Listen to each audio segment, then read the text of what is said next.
Why people stop valuing you once you start caring more. You ever notice how the more you care, the less they seem to care back? You start showing up more. Texting first, checking in, giving your time, your energy, your heart. And somehow, that's the exact moment they start pulling away. They stop appreciating you. They stop noticing you.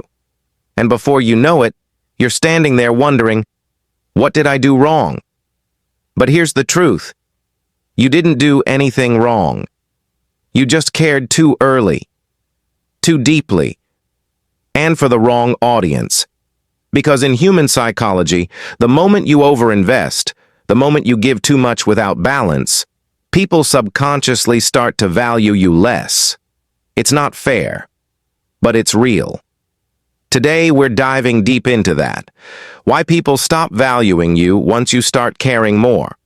And by the end of this, you'll not only understand it, you'll know exactly how to take your power back. Let's start with the uncomfortable truth. People value what they earn, not what they're given easily.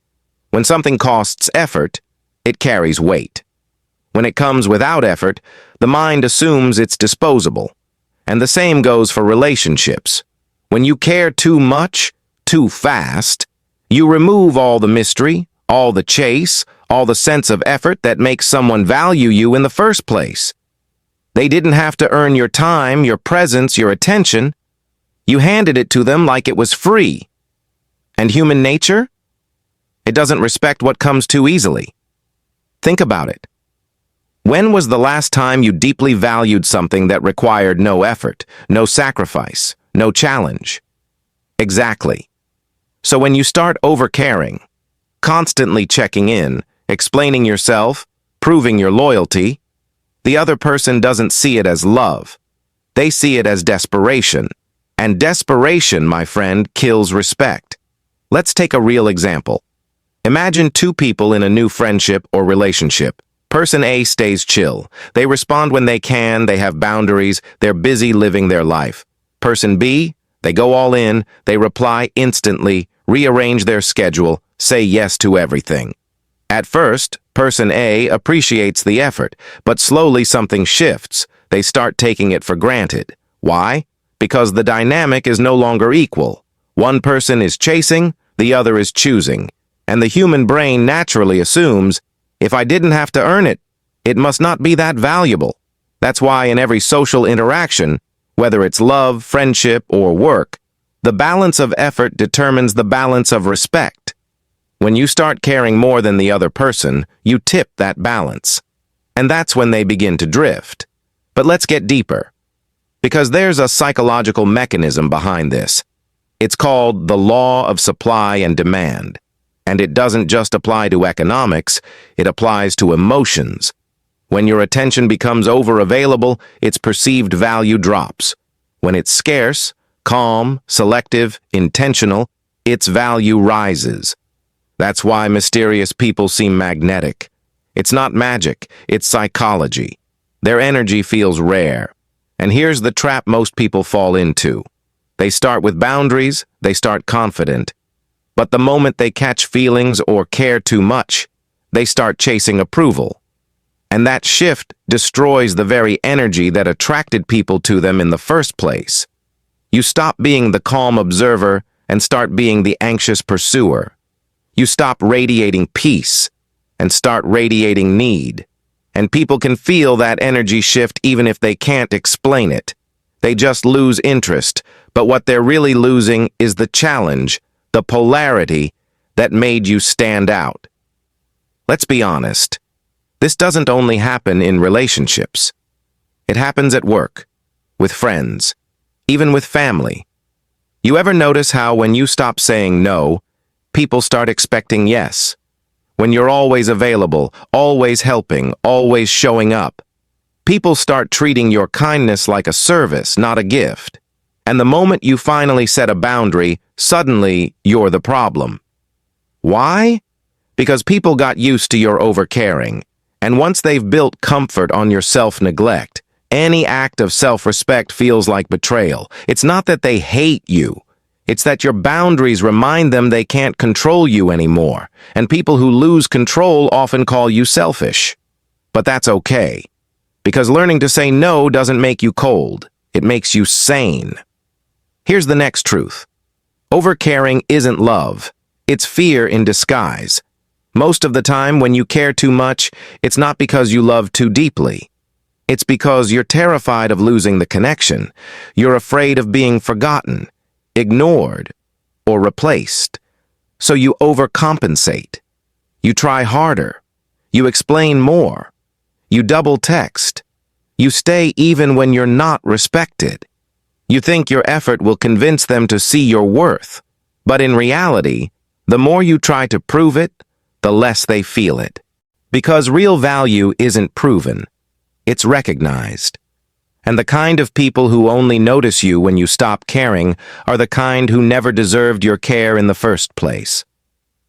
Let's talk biology for a second.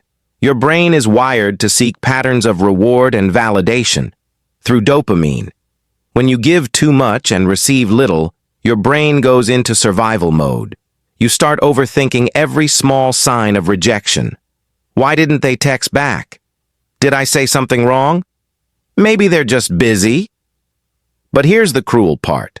The more your brain chases that dopamine hit of attention or approval, the less control you have.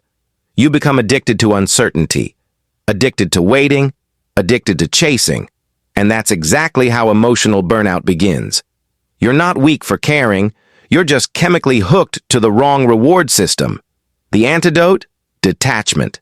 Not coldness, not indifference, but emotional discipline, the ability to care without losing yourself. Here's something most people never realize. Caring too much doesn't make you deep. It makes you drained. Because you're pouring from an empty cup.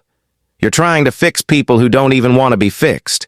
You're giving second chances to people who don't even value the first. And you think you're doing it out of kindness. But sometimes it's just self-abandonment with a halo. When you make someone the center of your emotional world, you hand them the power to destroy it. And when they do, you call it betrayal. But really, you just forgot to build walls where you built worship. Let's flip the script. What happens when you stop over-caring? Everything changes. At first, people will test you. They'll accuse you of being distant, arrogant, detached. But that's only because your silence forces them to face their own noise. Then, something powerful happens. They start to respect you again. They start chasing your energy. Because your calm becomes their curiosity, and your distance becomes your value. You see, people always notice the absence of what they once took for granted, but only after it's gone. And by the time they realize your worth, you'll already be at peace. Let me tell you something that might sting a little.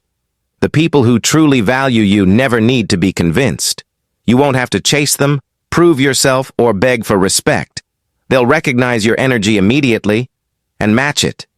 No games, no drama, no emotional gymnastics. So stop wasting time trying to impress the wrong ones. Start investing that energy into yourself. Because here's the paradox. When you stop trying to be liked, you become magnetic.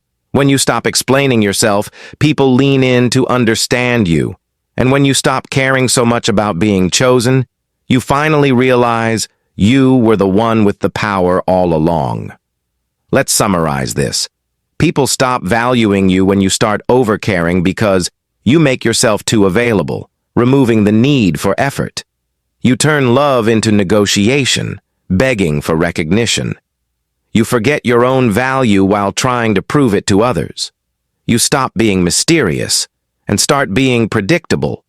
You give so much energy outward that there's nothing left inward.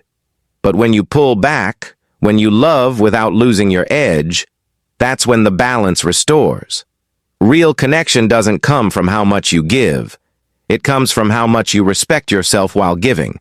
So here's my challenge for you. For the next 7 days, I want you to pay attention to where your energy goes.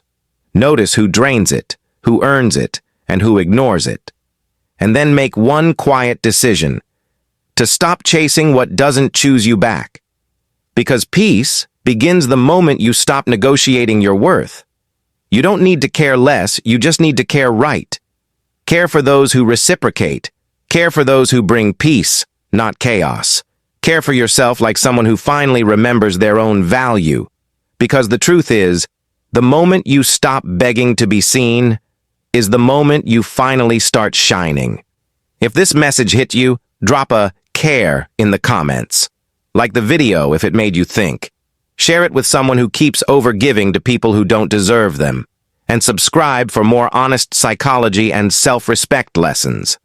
Remember, you were never too much. You just gave too much to people who gave too little.